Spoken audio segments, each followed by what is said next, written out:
બ્રાહ્મણો વગર કોઈ ઉત્સવ આપણો ઉજવાતો નથી.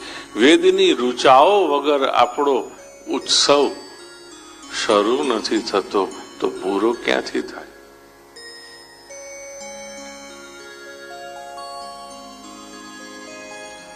ખૂબ સુંદર વાતાવરણ થયું છે.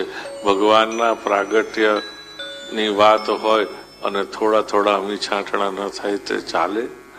આજે પણ ભગવાને આપણને એનો અનુભવ કરાવ્યો. સરસ.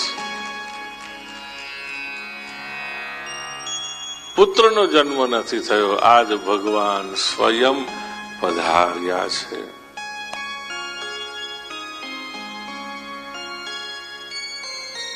જેમ પૂર્વમાં પણ કહ્યું, બધા અવતારોની કથામાં એતે ચાંશ કલા પુંસઃ કૃષ્ણસ્તુ ભગવાન સ્વયં. બીજા બધા અવતારો છે, પણ કૃષ્ણની વાત આવી ત્યારે અવતાર નથી, ભગવાન સ્વયં પધાર્યા છે. અને એટલા જ માટે ભલે આટલા હજારો વર્ષો થઈ ગયા, આજે પણ આપણે ગમે તેટલી વાર કૃષ્ણ જન્મની વાત કરીએ તો આપણને કેટલો આનંદ આનંદ મનની અંદર છવાઈ જાય છે.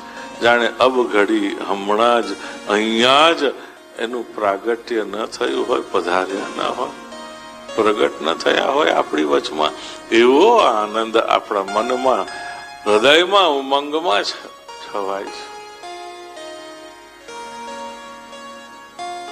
એવો ઉમંગ આપણા અંતરમાં વર્તાય. એટલે જ તો એને સચ્ચિદાનંદ કયા છે.